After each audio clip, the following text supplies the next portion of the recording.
Welcome to the Date Forever podcast. Keep your relationship fueled up with strategies discovered by couples and experts.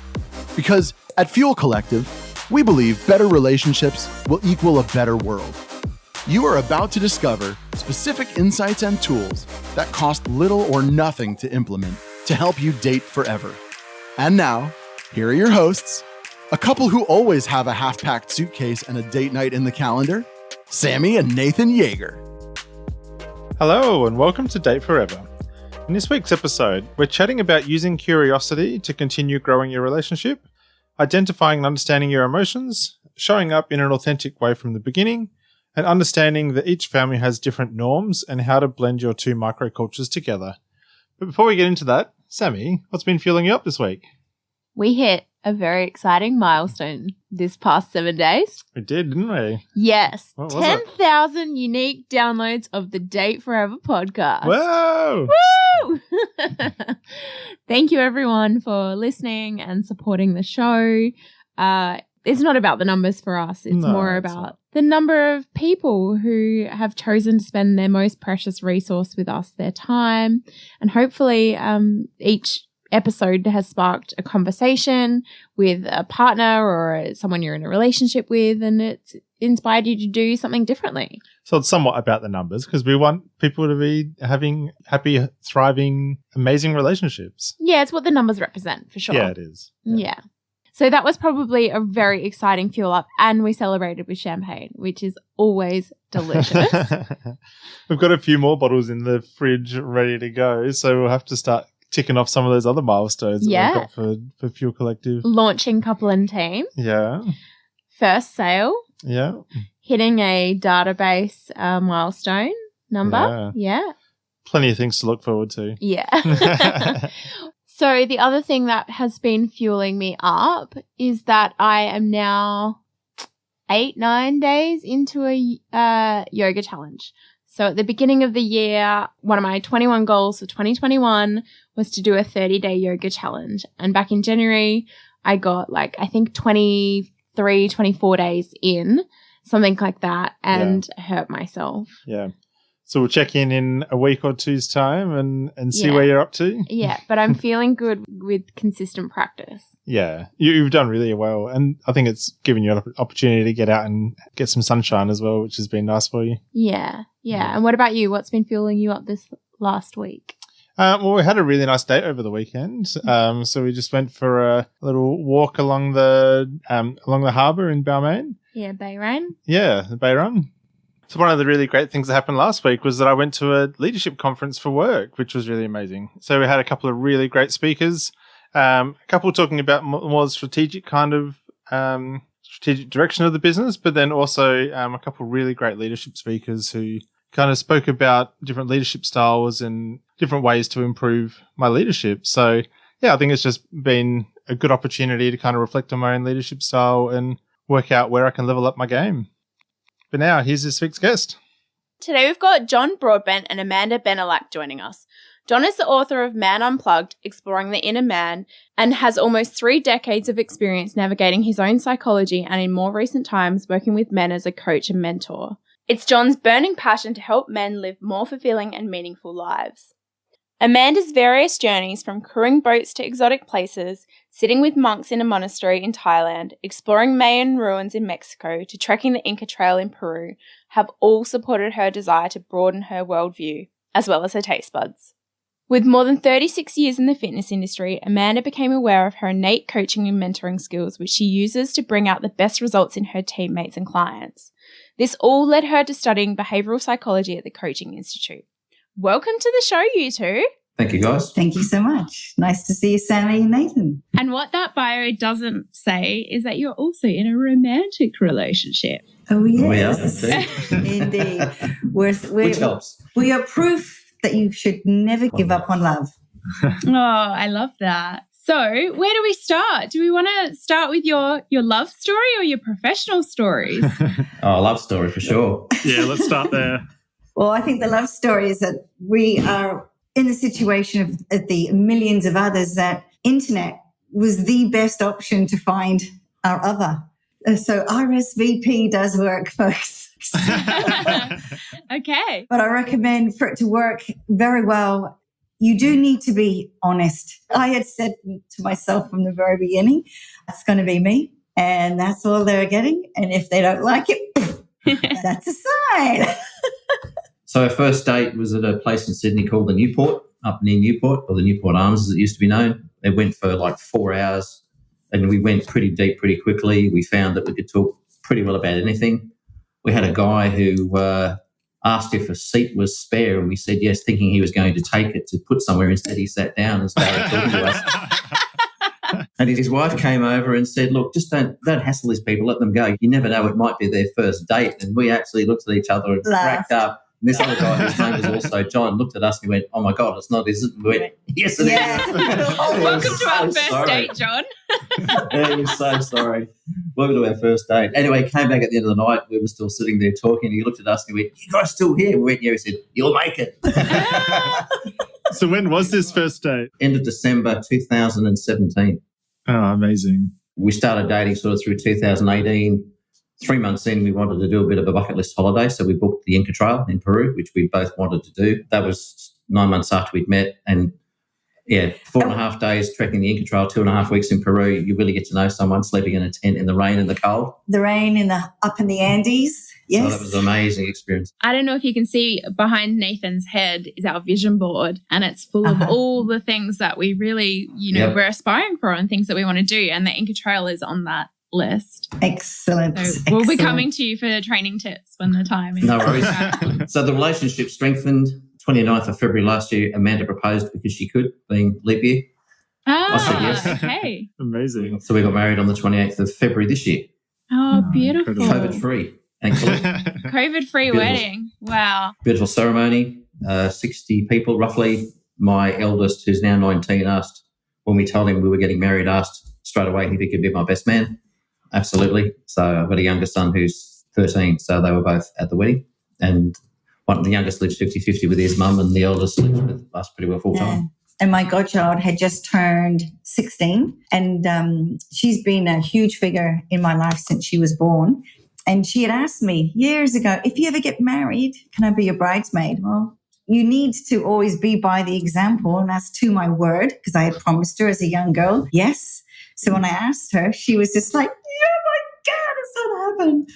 So that was pretty exciting to have that relationship blossom to another level as well, because I think it's really special when you share a special event like that with people as close to you as possible. Amanda, I want to come back to this because this is something that Nathan and I have experienced in our own relationship. But before we do, you dropped a couple of breadcrumbs there that you said that you're a great example of not giving up on love. And we had a clue in your bio that you were in the fitness industry for 36 years. And you mentioned some, teenage age children. So my hypothesis or my hunch is that this is not your first romantic relationship.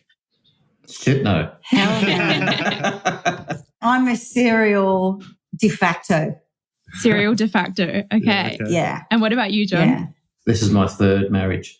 Wow. My first to my high school sweetheart that lasted 17 years, and we realised that we'd outgrown the relationship and together for the wrong reason, but she introduced me to my spiritual journey, so forever grateful for that. A couple of years in the wilderness, then met what was to become the mother of my two boys, and I think about 6 years ago, it also came to a natural end. I had things I wanted to do in my life, and my commitment to my men's work and men's gatherings and men's groups and mentoring and coaching was really strong in me, and I felt that in the relationship I was in, I couldn't fulfill my own purpose in life. So I exited with the intent of possibly never finding love again. However, I think I get probably about another 2 or 3 year gap.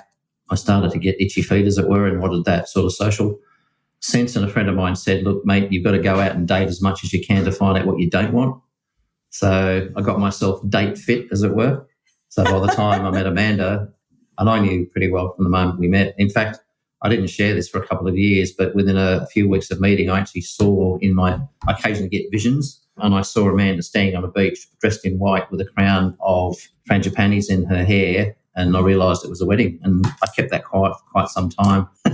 and a couple of years later, we're talking about marriage, and Amanda said, if I ever get married, I want to be on a beach in a white dress and I want some flowers in my hair. I said, like a wreath in my hair. Frangipani's by chance? And she went, yeah, how did you know? I went, well. So I had to fess up. I love this. So I'm sure we'll get there, but you've got some lessons that you've carried from your previous relationships that I'm going to assume that you're carrying into this one. And you're starting from a different place.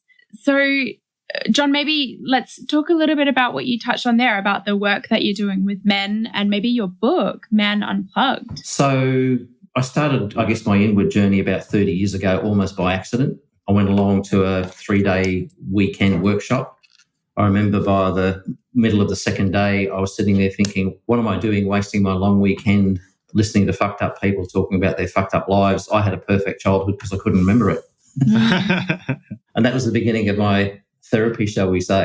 I think it was about a year after that I separated then from my first relationship. And I've been on that journey ever since. And in the break, when the guy who was running the facilitator running the workshop finally addressed me, he spoke to me in about 3 minutes. He had me in tears and I hadn't cried in God knows how long. And I went up to him in the break and I said to him, how did you do that? And his answer to me was, I know you better than you know yourself. So he was a very deeply empathic human being and a very good reader of people, and he knew that I had issues that I needed to deal with. And it was the perfect thing to say because that was the absolute throwing down the gauntlet, because I was damned if anyone was going to know me better than me. And as I've evolved and become more self-aware and worked a lot more, particularly with men, I realised that I was simply very similar to a lot of men in the world who were brought up. I was born in Yorkshire, Northern England, lower working class, boys don't cry, that whole mantra of emotions are bad. And the only one we're allowed to express is anger on the sports field, which we're encouraged to do. And so we're very straitjacketed from a very young age around our emotional quadrant. And so Man Unplugged came out of me completely realigning who I was as a human being, but also becoming finally emotionally mobile and not only aware of emotion and feelings in my body, but able to express the nuance of feeling. And being able to get that down on paper after 24 years of a process, it was testament to the fact that not only can we change, we can become everything we dreamed of becoming. It's amazing. And I think like in so many circumstances, it's so much easier to see problems or see symptoms or something in other people, but it's really hard to actually kind of do that inner work and discover them yourself. Incredibly challenging. I say to guys, particularly in their 40s that are going through their midlife transition, which is I see a lot of men come to me with that 42 to 44 age bracket where suicide is prevalent. It's one of the greatest causes of death in Australia for men in that age group is suicide. And I know the reasons pretty well why that happens most of the time. And it's pretty tragic that we don't do more in the mental health and public space to educate men as to why that is, because then we could avoid it. Instead, we try and treat the symptoms rather than the cause. And so for me, my passion is to normalise those experiences for men that think they're Robinson Crusoe and effectively give them hope that there is light at the end of the tunnel. And in fact, that transition is by necessity, a painful one to force us to heal our childhood wounds so that we can then live our remaining years free and liberated from all that pain and suffering. Yeah. So you kind of touched on something there, like that you went through this process of unlocking your emotions. So like going back to the beginning, like what are emotions and like how do we go about actually tapping into those? Wow. Yeah, good question. Well, essentially, we learn feelings and emotions through our childhood because humans are meaning-making machines, essentially. So all our experiences, man, right from birth, we're going to put meaning to those experiences. And it's very much a bespoke kind of experience too, because I would say from my experience, my sister's birthday is 2 days before mine, 1 year apart. So for maturity, there's not a big difference. We'd share the same experience. She'd either not remember it or how she remembers it is so different to me. And within the framework of that memory, there's different meaning in it and feelings subsequently that comes with that. And our emotions are how we would then explain what we're feeling. And it lives in us too. Like when we're angry, that feeling is in our chest and feels tight and can go up into our neck and in our shoulders. When we're feeling anxious, nervous, it's like butterflies. It's in our stomach. So there's a lot to be said about emotions because when we're under a lot of stress, for example, a lot of emotion feelings are underpinned in that stress. And some people say, I'm feeling anxious in the moment, I'm upset, I'm angry, things aren't working out. So you're getting yourself tight and wound up because of expectations aren't working your way. It's building blocks of what is happening in your life, the situation at hand, how you're responding then to the situation. Are you able to be aware that what's happening in front of you right now is making you frustrated, and you can feel that if I speak, there's going to be a change in the tone in my voice? What words I choose then to use with tone, how well is that going to be received? This thinking process is how we're managing our emotions. So what we essentially learn to do is not to feel so torn with that grief. So we build a relationship. We build a relationship with it. Yeah. I've heard this great analogy around emotions, and that they're quite similar to the sports that you grew up with. So if you grew up in a family that watched soccer and volleyball, and those are the things that were most commonly the things that your family gathered around, emotions are the same. If your family was generally an angry family or a happy family, and you just kind of had those two that you oscillate between, those are going to be your go-to primary emotions. Whereas if you grew up in a family that maybe watched badminton, and I'm trying to think of another, and rowing, and equate those, as different emotions, then those are the ones that you're going to gravitate to.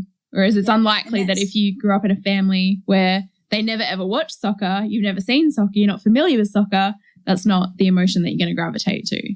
Yeah. I hope that analogy made sense. It's a really good analogy, because the simplicity, how I just put it, is the emotions that we learn that were modeled to us from our family and our parents. And it's one of the things I say to my youngest, that when he goes to his mate's place, friends in school for sleepovers and stuff like that, I've already educated him around the fact that it's important that he has an awareness that every family has a culture. And within that cultural framework of a family itself, there are rules.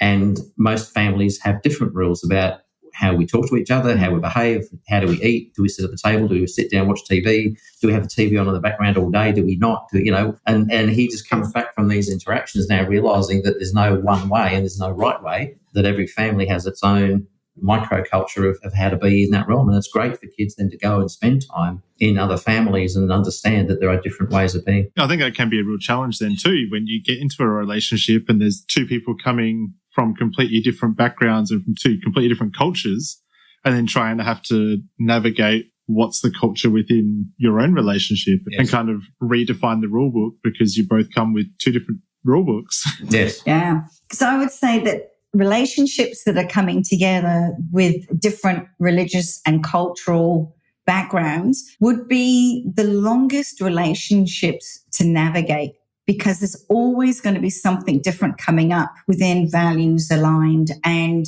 perspectives, I would say. Very much perspectives. One of the things that John and I coach very much in our workshops when it comes to more effective ways to communicate is be curious. So understanding that behind it, there is always perspectives. And this comes from all our experiences and what view of our world we live by, the lens that we're looking through. And it's not possible for two partners to be looking through the same lens. So that's the building blocks of really understanding each other, is that you can't possibly know everything. And if you're filling the gaps of what you don't know, that's your own imagination. And that doesn't necessarily make it true.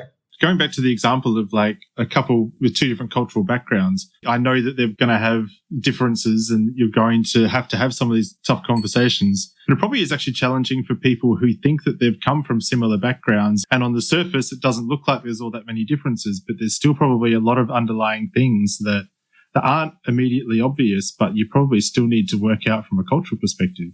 Well, there's often situations, we see this in some of the couple coaching that we do, where and I was speaking to a couple a few months ago, independently understood where the woman's upbringing was like, that her father was a very domineering man. She saw her mother being downtrodden, so she adopted her father's way through life. So she's a ball breaker and, really knows what she wants, and she's the driver. She carries the masculine principle of the relationship. The husband had a very similar father figure, but as a boy, he was effectively crushed by his father. So he realised that being passive like his mother was the only way to get by and not really take his old man on.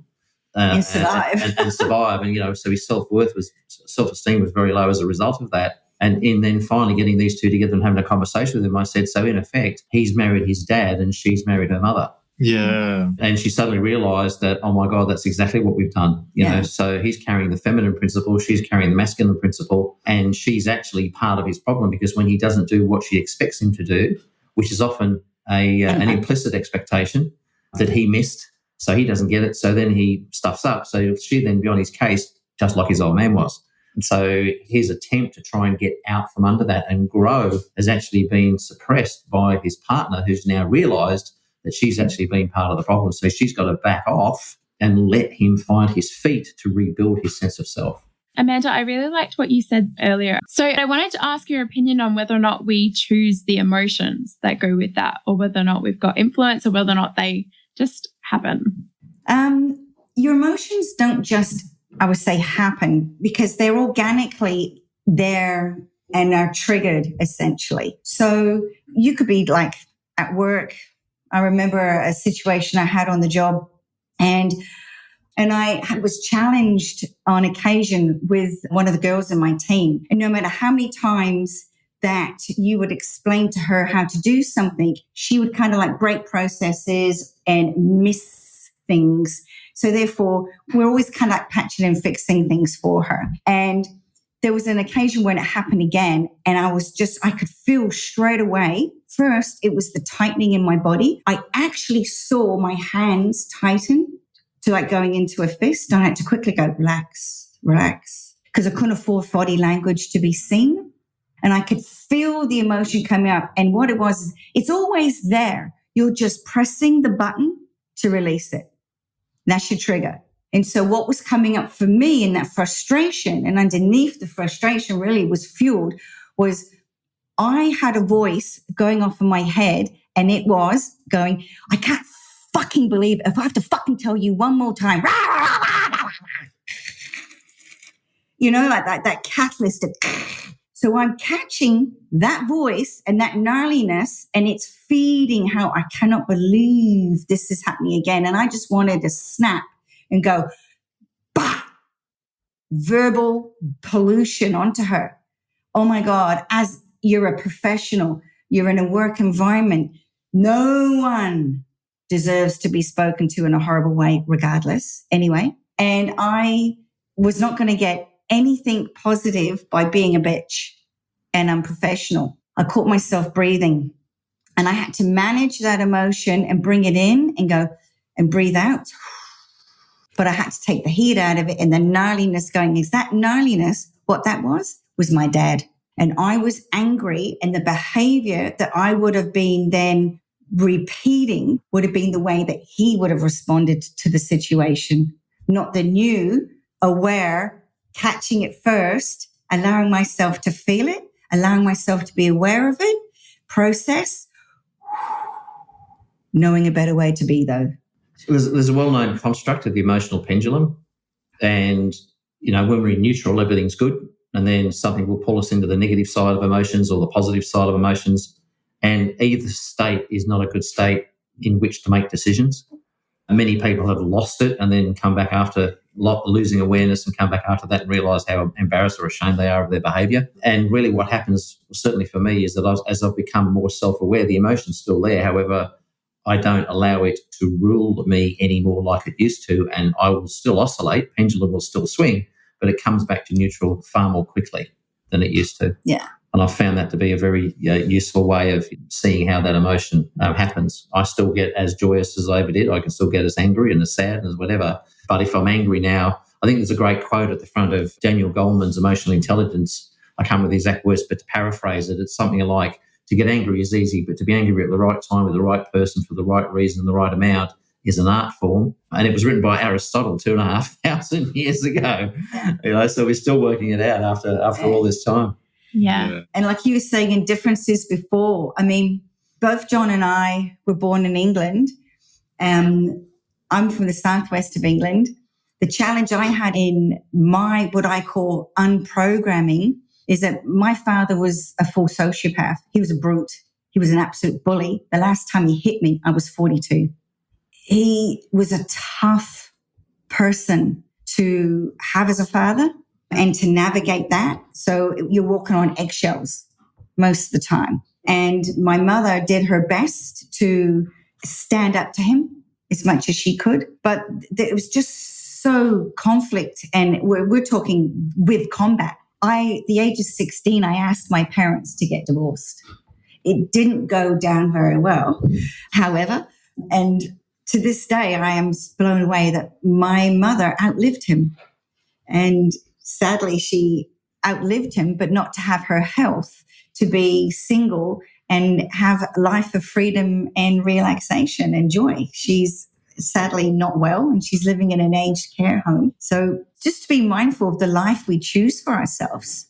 And the choices we make. Because Mum, I remember her saying, and this is common in the age group of the baby boomers and stuff, where they say, oh, but we stayed married for the children. You weren't doing the kids any favors. I assure you.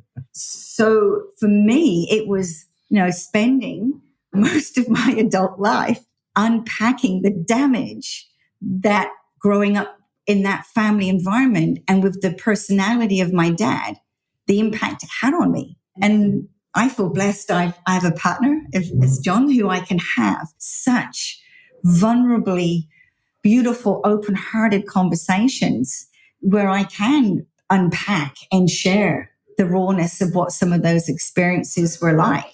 And to provide a frame of reference for each of us, because, I think one of the great things about the therapeutic process is that we, even in a family that has a specific culture, we often don't know the wounds that we carry. Yeah. And someone who's a professionally trained sort of psychotherapist who want to do some deep inner work can provide us a level of objectivity that the experiences that we've had, firstly, are valid, secondly, they're real, and thirdly, they're completely inappropriate in our past as a child. And so those wounds, if not healed, travel with us through life, whether we like it or not.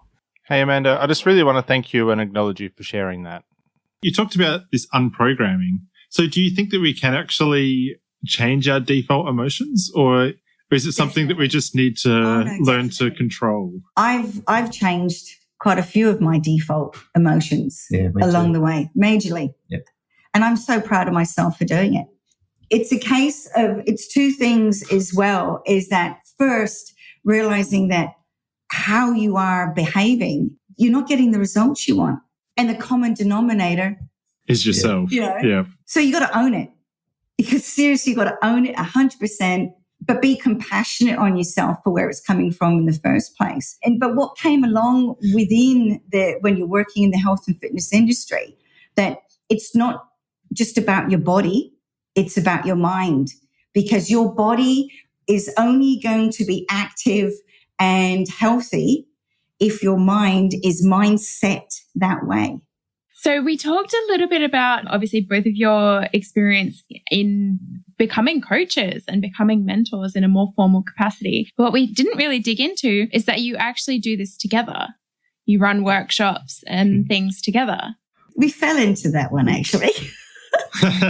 We have a process that we can take couples on through a weekend to actually help them reconnect, but really how to understand that emotional intimacy is the foundation on which all relationships, all healthy relationships are built. Because the emotional intimacy, that sense of connectedness, is the first thing to get jettisoned when work and stresses, and if your parents, kids and the extracurricular activities and all that sort of stuff, life gets in the way. The first thing to get jettisoned in a relationship that was there at the beginning is the emotional intimacy piece. So can we be a little bit cheeky? Is there an exercise or an activity that you would recommend for couples to get more connected to their emotions?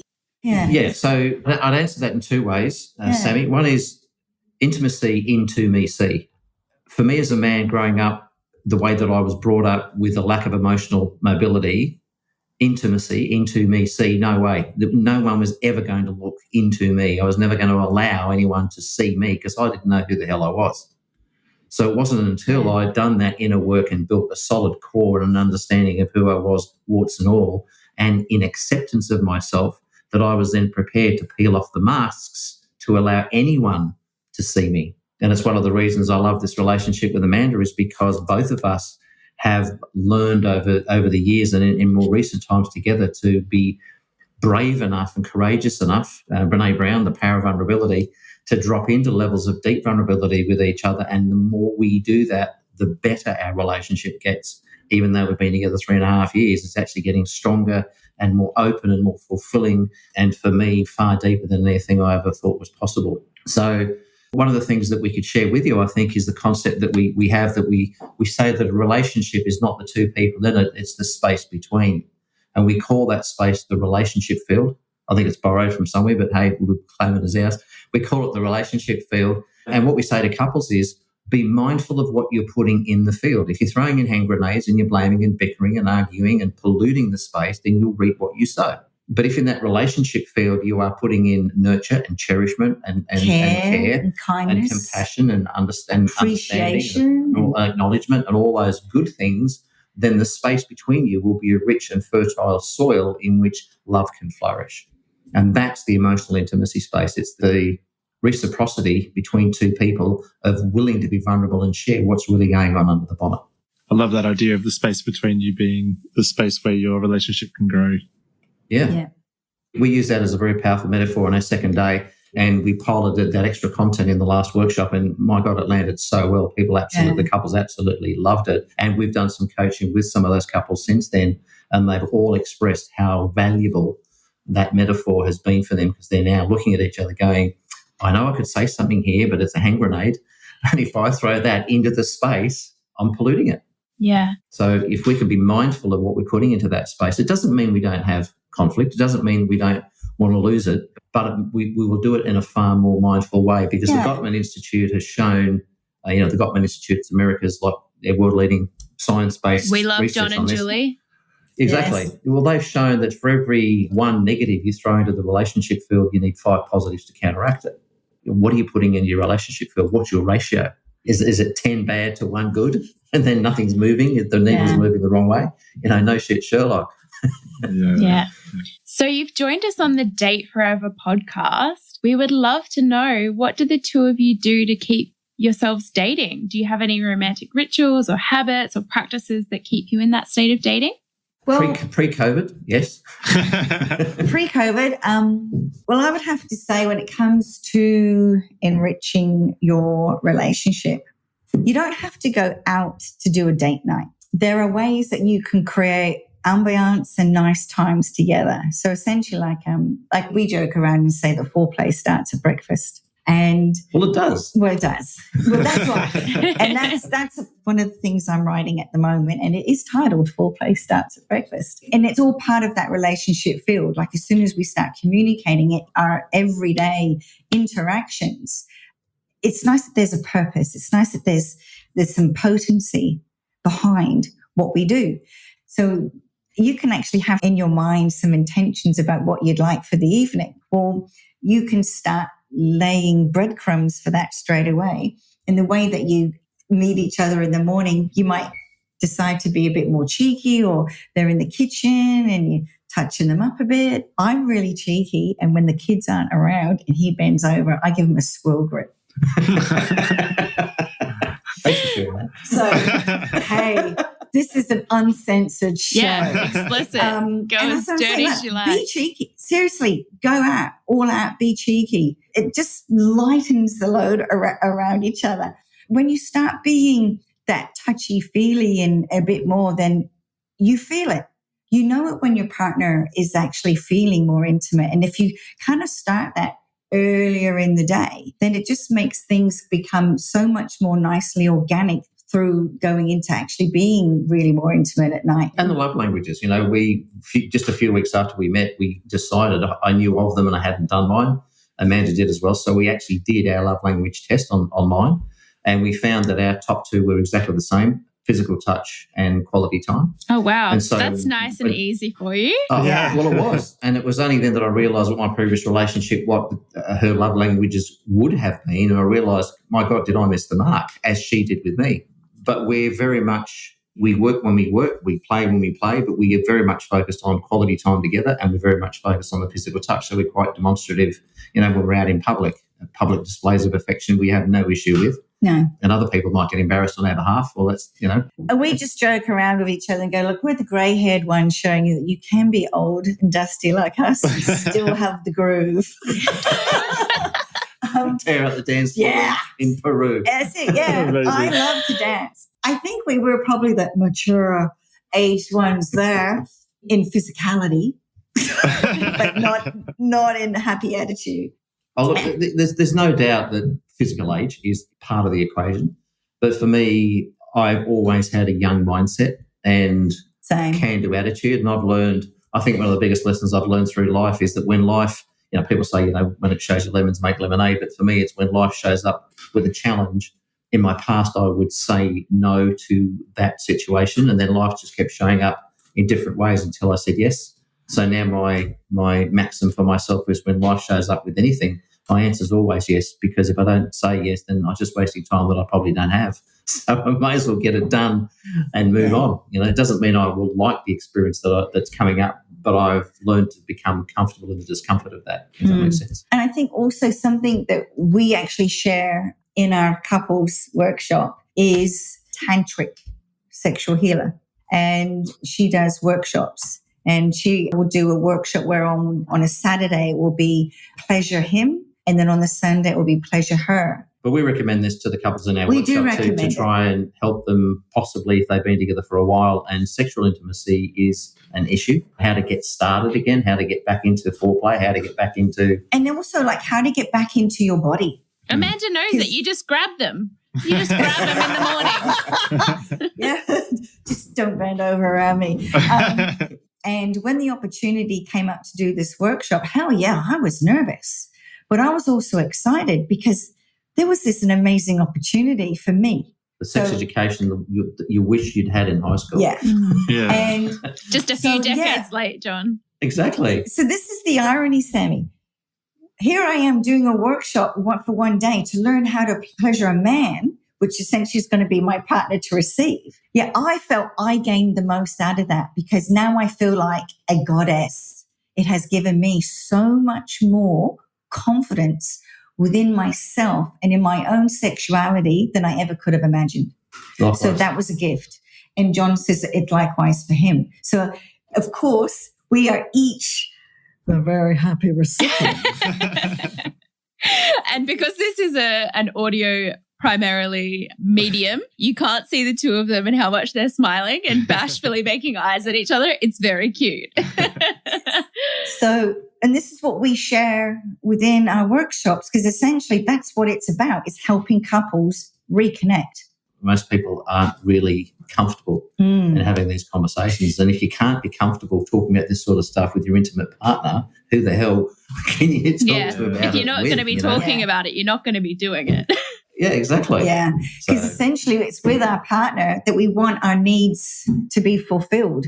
Across all spectrum. Yeah, across the spectrum. And that's also where our emotions come through in our behavior, because essentially our emotions are there to serve us so we can get our needs met. And sometimes we don't even know what those needs are. It just seems to be an organic process, and we're getting ourselves upset over something. And when we break it down and go, why is this so important to me right now? Why am I getting myself saddened and hurt about this? Like, what's going on? And then we realize if we peel, it back, peel off those layers, that there's intrinsically a need there, and we're not feeling seen or heard in this process, and our needs not getting met. You too. This has been lovely. Thank you so much for joining us. We've talked a lot about being the change and taking accountability and doing our own work and showing up for your partner. But we also talk about being the change for the world, and to say thank you for joining us. We've provided a year's worth of access to a mobile library in Cambodia. Basically, it's really hard to get books. And there's an organization called Free to Shine who have built this mobile library that can move around Cambodia, which obviously requires some funding. So we've contributed to that. And we want to say, a massive big thank you to you. Awesome. And it feels very fitting because you're sitting in front of a wall of books. So it feels like we've picked the right project for the two of you. So thank you so much for making that happen. We've done that via our partnership with Buy One, Give One. So, Amanda and John, if our listeners want to connect with you or learn a little bit more about what you do or about one of your 2-day workshops, how should they do that? Yep. www.retune.life or on Facebook at retune.life. Yeah. And we're just about to post a free video series called Retune Snippets. It's an episode-style series of about 4 or 5 minutes an episode around some tips for people to, maintain connection, build emotional intimacy, how to start foreplay at breakfast, all that sort of stuff. Perfect. Yeah, we definitely encourage everyone to go check that out. And thank you so much for joining us. Thank you, Sammy. Thank you so much, Sammy. It's been a delight. Yeah, it's been so nice Good on meeting you you. both. Thanks heaps for joining us. If you love what we're doing here and want more, subscribe to the Date Forever podcast to make sure you never miss an ep. Come and hang out with us and other awesome couples who are fueling up their relationships in the Thriving Couples Collective Facebook group, or check us out at fuelcollective.com.au. Until next time, keep on dating, because better relationships equal a better world.